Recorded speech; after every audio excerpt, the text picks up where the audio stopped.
All right. I met Perry Campbell when I was 14 years old, a freshman at Northside Christian High School in St. Petersburg. And we quickly became friends and have been friends with this man for more than 45 years. And yeah, Aaron Coddington, I know that makes me old. I know it. We've experienced a lot of things together, a lot of amazing things. And, you know, we talked to you guys about Andy Andrews and the butterfly effect. And I also talked to you about, you know, adversity is preparation for greatness, right? And we're going to hit both of those topics this morning. So for those of you taking notes, like Victoria is, because I can see her writing notes, write down the butterfly effect and write down adversity is preparation for greatness, because we're going to hit on those topics today, I promise. And I don't really have an agenda other than ask Perry some questions, and then I'm going to let him take the stage from there. Butterfly effect. I wouldn't be married to Monica if it wasn't for Perry. I wouldn't have Colin and Lacey in my life if it wasn't for Perry.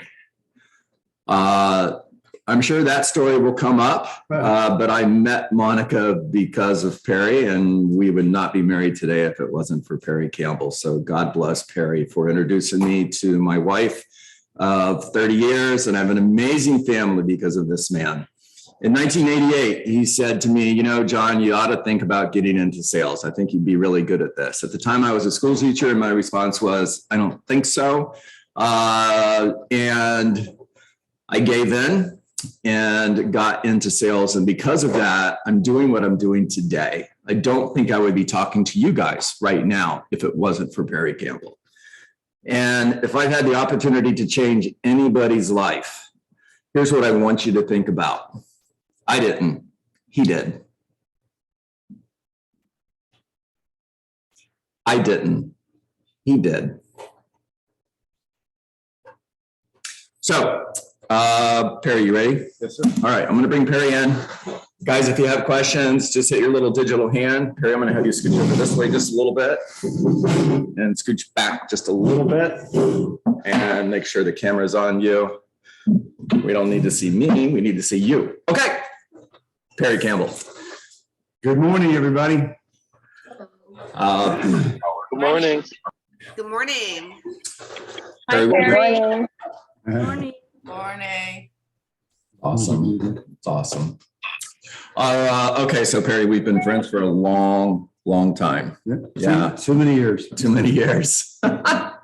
And you've heard me share just a little bit that I am who I am today. I'm where I am today because of you. And I've asked you before if you would come to Coral Springs and share your story with our agents. And we just never had the opportunity to make that happen.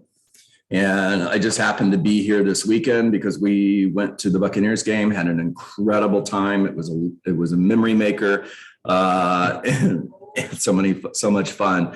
And I thought, you know what? We could do Survive to Thrive from Perry's home Monday and give Perry a chance to share his story. So that's what we're going to do. Okay, love to. Yeah, good. So the stage is yours, Perry. Tell us about you, your story, what's important to you. Okay. Well, to begin with, 58 years old. John is much older than I am, of course, but did grow up in St. Petersburg. And of course, John's a St. Pete native, several generations deep, and went to Northside Christian High School. And I didn't start playing football till my 10th grade year. And that's where, of course, met John. And John regularly put me on my butt on the field many times. I was a scrawny little 135, 40-pound kid. John was over 200 pounds, and we had some great times, great memories, and things were great. I always thought I was going to play college football and play in the NFL and all those kind of great things. Graduated high school, went to college, Valdosta State. John went up to Evangel and realized I was not going to be a professional football player. Shocking. And shocking, yes.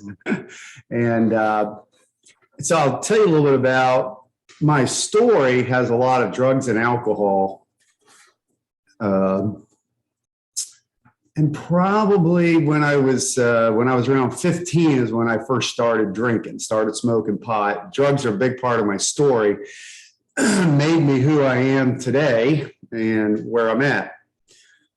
But probably started smoking and drinking 12, 15 years old. And, now I've got 15 and 17-year-old kids. So I'm always watching them like a hawk. And I'm just very fortunate that my kids absolutely don't show any signs of anything I did. Thank goodness, But all through college, I never really partied all that much, just a lot of drinking because I was playing football. But once I dropped out of football, the serious stuff really started to happen. And that was in my early 20s. And within 8 years, I was on my knees and in jail. Matter of fact, spent a couple of days in jail. And there was a lot of stuff in between there, but a lot of drinking, a lot of drug use. And I could just tell you some incredible stories. And God had another plan for me. Because if I had got what I deserved, I would have been in jail or I would have been dead just from all the craziness that I did back in the day. And thank God that didn't happen. I didn't kill anybody. I didn't end up in jail. But it was a tough road. But during the time of my early 20s, I had a lot of fun. And John and I had a lot of fun. We had many trips to Las Vegas. What happens in Vegas, they say, stays in Vegas. Thank God. Thank goodness. And, Share. we had many. Perry, so I'm going to interrupt here for just a moment. And Clarissa, thank you for that. Share. So I've got one story that I think Perry would just love to share. And I can't believe I'm going to give you the opportunity to do this. But talk to me about the night of the bounty. Okay. Corey is already crying. Yeah. So right, Alan. Yeah, exactly. He's already crying. Yeah, I'm 10-4, man. If you've ever heard of the ship called I think it was the HMS Bounty. It was docked at the pier in St. Pete. True story. Well, I had a little 15-foot boat and we regularly partied out on the beaches. And in the evenings, we would take the boat and we would go downtown St. Pete. And we would tie up down to St. Pete right along the Bounty and the seawall and go over to 10 Beach Drive to continue our partying. And I remember that night we were drinking kamikazes and who knows what else. Pretty much anything they served. True story. And it was pretty crazy. So we come out to the Bounty about 2:00 in the morning after getting into a couple wrestling matches in the park between the bar and the boat. I won. True story. And Perry goes to start the boat and won't start. And he tries again and won't start. Next day, we found out the kill switch was out. And drunk to figure that out. Sober, 10-4, you can see that. And thank God, if that thing would have started, we were knee walking drunk and we would have been driving a boat, could have easily hit a pole, hit something, and we could have killed. So thank God that. So we send our friends home to get the trailer. Yeah. They're going to come back and pull the boat out of the water. And you and I decide to stay with the boat. What do you do for an hour while you're waiting for the trailer? Well, play pirate. You crawl over the fence of the Bounty property and you get on the Bounty and you play pirates. And true. We did that. Of course, at 3 a.m, I'm on the bow of the boat or wherever the big huge. You're in the crow's nest. Oh, but before that, we were ringing the big bell, ringing the big bell like that, making all kinds of noise. I crawled up in the crow's nest. Fell asleep. Yep. And of course, the police arrived shortly after. I jumped overboard. John jumped in the water and swam to safety. I got down and a female cop, her dog, and several others, detained me, as they say, and put me in the cop car. But I'm thinking the whole time, oh, thank God John can get us out of jail. I don't have to tell my parents. Needless to say, I'm in the cop car and John gives himself up because he felt bad for me. Well, of course, they arrested him too, and we both ended up in jail. My buddy's going to jail. I'm going to jail. Yeah, that's what you said. So Don't leave any man behind. that's right. So let's fast forward to 1992. Monica and I get married February 1st, Oh, 1992, and you're in treatment. I did. They let you out of treatment, which they shouldn't have done. I did. And you flew to Ohio to be in my I wedding did. and fell off the wagon. I did. And I really wasn't even on the wagon at that point. true story. I had got arrested going to Las Vegas, a matter of fact, and yeah. was going to go to jail, or I could go to a drug treatment facility. And of course, I was like, that sounds a lot better than going to jail. So, Alan, I'll take B. yeah. B. And I come to find out the treatment center is on the beach, and we've got to do beach walks every morning. And I still I complained about that, believe it or not. So, but yeah, that's what happened. I ended up in a treatment facility after that. That's what you were asking, right? Mm-hmm. Yeah. So I spent. I remember going in to talk to my counselor. A little funny story. My counselor looks at me. He's like, "Perry, how much do you drink?" And I'm like, a couple of beers here or there, maybe before I go out to a bar. I was a real bar fly. I would, that was my way I did it. And my counselor said, "How much do you drink?" I said, "Just a couple of beers here or there." And he's like, "Okay, that's great." Of course, at some points I was drinking 4 and 5 days in a row, pretty much nonstop, and doing, of course, the white powder stuff. And I was dabbling in that very heavily. And so, of course, I was just telling him what I thought he wanted to hear. And you don't end up in a drug treatment center by just having a couple of beers. And then he asked me, "How much cocaine do you do?" I said, "Well, a little bit on the here and here." And I told him what I really want to do is I want to just go back to doing it around the holidays and doing it on weekends, not every day. And my counselor looked at me and said, "Perry, you are in the right place." And I was like, "Yes." And of course, I didn't realize. Wait a second. So hold on a minute. So you're thinking he's saying you're in the right place because he's going to help you achieve this goal of being a party animal when you want to be and all the other just on the times. holidays and the weekends. That's what I wanted. What he meant was you're in complete denial, dumbass, Yep. and you are absolutely in the right place because we're going to fix this. That's exactly what he meant. Yeah.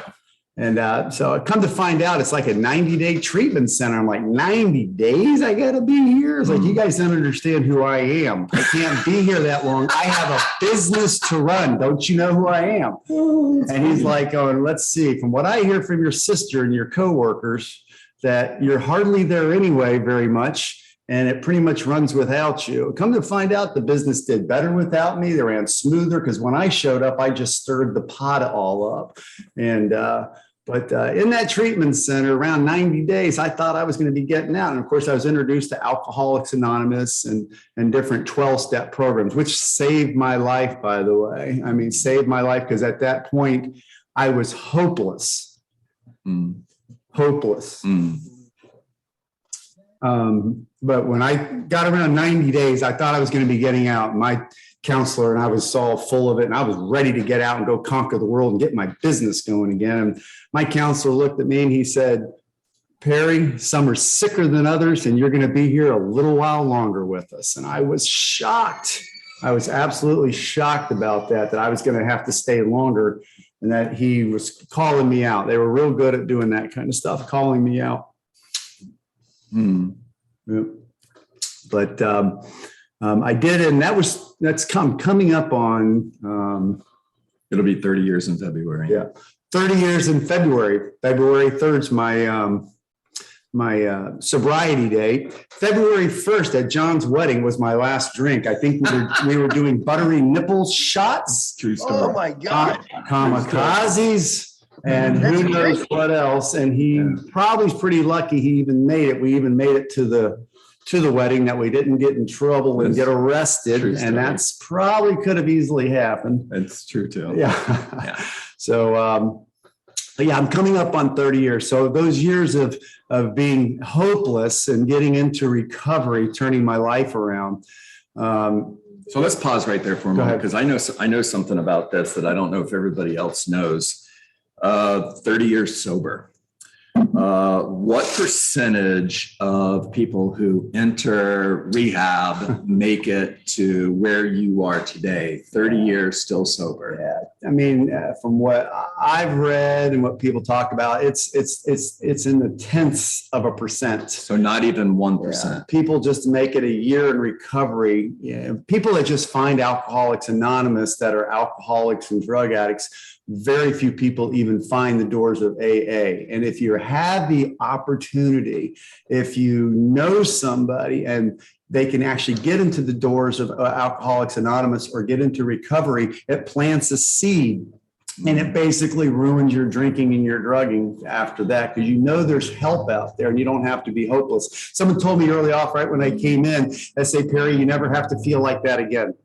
Hopeless. And I was looking for that. Hope is important, isn't it? Yep. Yeah. It's really important. Yeah. Still there. Yeah. Perry Campbell. Yeah. Still there. Yeah. Hope is still there. So coming up on 30 years, that's a huge milestone for me and my AA family. And I have just hundreds of people in my groups. I still go to meetings regularly. I sponsor young people that are coming in the program, help them out. And they call me regularly. And my fellowship is my friends of AA. I have my outside friends that I used to party with, but you know, those days are done. Now we go out and we have a great time, and we have more fun than we ever had. And I just don't have to do that kind of stuff anymore. Good. And all those years I was just trying to fill a hole in my heart, and I've filled that with other stuff now. God, like higher power, AA, and it's been an incredible journey. But 30 years coming up is huge, and I don't know if you know. I think everybody does know probably, but I've been diagnosed with cancer. June, yeah, I think back in June. It was June. I was actually bigger than John. This time last year, I was pushing 258 pounds, not muscle really. Those days are gone. Mostly a little There was gordita. some muscle there. You just couldn't see it. Yeah, I told my daughter in gymnastics that she has a six-pack. I said, I got a six-pack under here, but there's just a couple of layers of fat in front of it. You know, I could find it if I dug down. And believe it or not, I now have a six-pack again because I've lost over 100 pounds, diagnosed with pancreatic cancer. Yeah. Pretty much not a great outcome there. You know, we're doing the chemo treatments and that kind of stuff. Pretty much is just going to extend my life.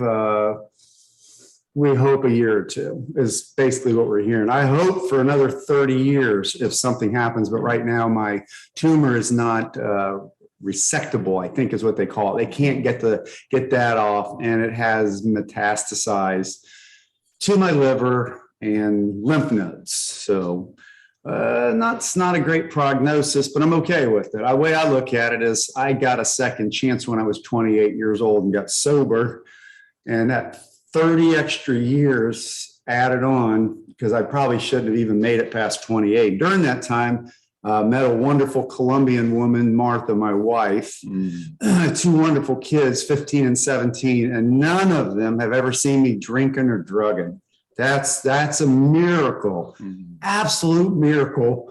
My kids have never seen that idiot that used to party. And I had bartenders that actually said, oh, hey, how do you, I can't curse, but I think There's one word you can't use. Okay, you Other told than that, that. you're good to go. they just said, how do you, with me, they would say, how do you create an asshole? And it was basically just add alcohol. And I thought I was having fun. And, even when I got sober, I went back to those bars like a month later, and I was like, look at me, I'm sober. How, just the ego is just incredible. I had I was an egomaniac with an inferiority complex was my problem. It's not a good mix. Yeah. And I went back to this one bartender, and As soon as I walked up, I'd been gone for months. I was probably 3 months sober, been 5 months, and he immediately slid a big old Stoli with some cranberry and orange juice right over to me. And I'm like, oh, I don't drink anymore. I'm getting sober. And he was like, thank God you were the biggest asshole.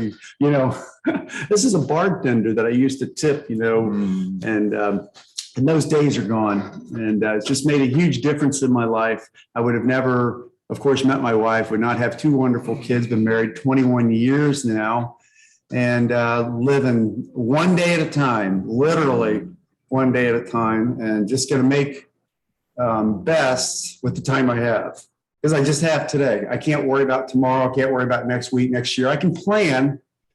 I can plan what I'm going to do. I can plan business. I can plan vacations, and I'm planning vacations. Let me tell you, we're going to try to do as much stuff with my kids as possible. Go, buddy. And really looking forward to more boating trips. Yes. We're planning a boating trip. Don't have the boat yet, but we're going to have a boating trip. Going back to Belize and Guatemala. Well, wait a second. When you say going back to Belize for a moment, Alan Waxman just noticed that. And he's like, you're not taking my team leader with you this time. Oh, okay. Perry, I was confident. I was confident he was not returning.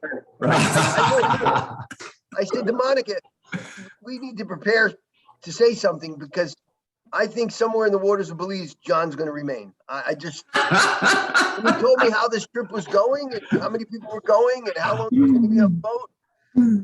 The only thing good about the boat trip was his friend Perry and cigars. Everything else sounded like a nightmare to me. All true. All true. That's true. Yeah. So I want to share a couple of my favorite Perry stories. I've got three. I'll do them quickly. So story number one, I'm going to do them in order. It's 1990 and I'm home. I have no intentions of going out. And I get a call from Perry. You're still drinking at this time, by the way. Oh, yeah. 90s, we were drinking. Yeah. And Perry says, get ready. We're going out. I'm like, I don't want to go out. He says, we're going. So he comes over and gets me, and we drive to this bar on Treasure Island, Sunset Beach, called Beach Nuts. Yep. And you're there talking to Monica, my wife, and a couple of Monica's friends who were all down from college on spring break. College girls. Yeah. In the meantime, I'm in another part of the bar talking to some older woman, as my wife likes to remind me, who ditched me, who Monica likes to remind me of that as well. And then I came over, head down, dejected, and you introduced me to Monica. Yep. And 15 minutes later, I stood up and told the entire bar, I'm going to marry this girl. And 2 years later, we got married. And Monica and I would not be married 30 years, my friend, if it wasn't for you. Thank you for that. 2015, May of 2015, Lacey is diagnosed with non-Hodgkin's lymphoma, and my world went black. I put a message out to everybody. Please don't call me. Please don't text me. I need time. I've got to sort this out. And you didn't listen, but that's you. You never do.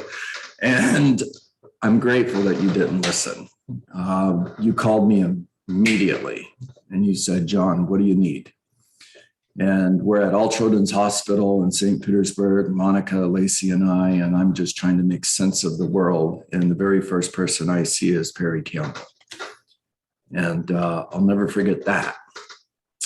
I'm driving home from the West Coast of Florida back to Coral Springs in 2016 in my beat up old Lexus. Thank God that thing lived a couple of years. And we go over the Skyway, and immediately, as soon as we hit 75, the check engine light comes on. I don't remember when it was, but it must have been the summer because it was really hot. And Lacey was still in treatment, and she was in the car with me, and we pull over, and I've got a broke down car, 90 degrees, still 3 hours in front of me to get home. And I'm thinking, my goodness, what am I going to do? Well, of course, I called Perry and I said, Perry, I'm in Bradenton and my car's broke down. And I need to know where if you can just, I was looking for information where the closest Lexus dealer is because I need to have it towed to the Lexus dealer. So Perry says, here's the address and I'll meet you there. Thinking, cool. Thank you. You meet us there. You show up with your car, another friend following you, and you gave me the keys to your car and said, you and Lacey take my car, go home. When your car is ready, I'll go get it, pick it up, drive it to you in Coral Springs, and then I'll drive my car home. To you, that's normal. To everybody else, it's not.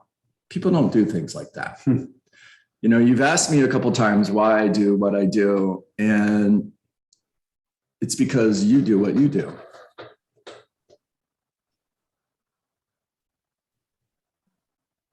Those are stories that I'll remember the rest of my life. Mhm. Those are butterfly stories, the butterfly effect. You've changed so many lives, people that you don't even know, whose lives you've changed with the life you're living. It's an amazing story. It's my story. I'm sticking to it. There you go. Guys, thank you for this. Perry, there's lots of messages. And I got capped, by the way. And yeah, Perry's capped. He's Keller Williams capped. There you go, baby. And Alan says, Perry, may the Lord shine his countenance upon you and grant you health and peace. Barak Hashem. I always mess that up, Alan. Baruch Hashem, it just means God bless. Yeah, Thank you. The miracles happen. Never know. yeah. They do. We're Can I praying. share something? John, can I Please. share something? Please do, Alan. Yes. This is the first time I got to meet you, Perry. Hear your story from you. I don't know, there's, 40, 50 people in here. Who knows? I don't even know how to, There was like 5. you know me with technology.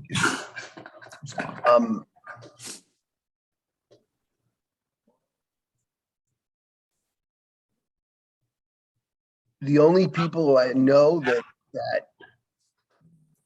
care about John more than me is Lacey, Colin, Monica, and you. And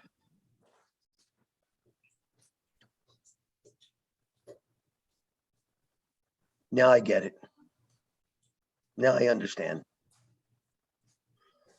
Although understanding is the booby prize, it's clear to me why. What all of us on this call know about John is he's got a huge heart and nothing's going to get in his way. Not like even the biggest boulder, right? I see Melissa shaking her head. And when he knows Perry needs something, he drops everything and he's there. And again, Perry, now I get why.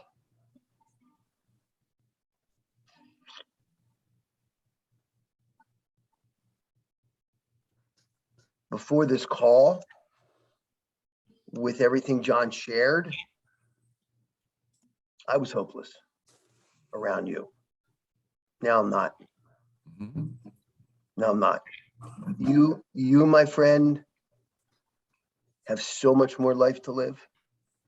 It's obvious in the way you share, in your mindset. Everything you talked about was gratefulness and love and appreciation. I didn't hear once any complaining, and Lord knows you could. Mm-hmm. Those of you who are on this call know that I'm rarely, if ever, on this call. For the last year, because of other things I got to do. And I rearranged my day this morning so I didn't have to do the other thing I normally do at this time of the day, so I could be on this. Oh, And thank you for that, John. Yeah. And thank you for that, Perry. Yeah. Thanks, Alan. You know, the last thing I wanted to say was that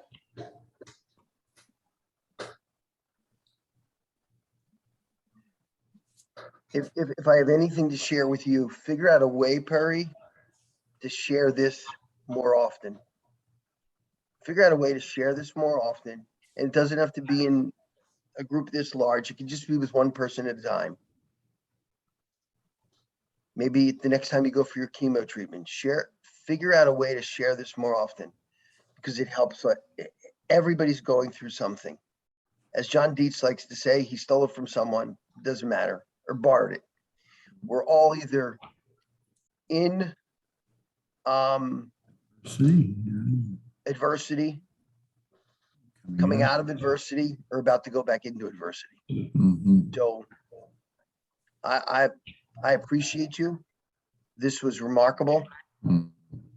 I wish I knew you back then because we would have partied together as well. Because I was that stupid asshole as well. Dancing on the bar stools together. True story. True story. True story. Yeah. Thank you, Perry. Thank you, Alan. Thank you, Alan. So many great comments in here, Perry. So many people are sharing love and appreciation for you. Too many to mention. And just know that you made a difference today. Thank you. Right? You did. You're still flapping your butterfly wings, my friend, and changing the world. Yeah. All right. I'm John Dietz, and this is Barry Campbell. and all of you. Make it a great day. Love you guys.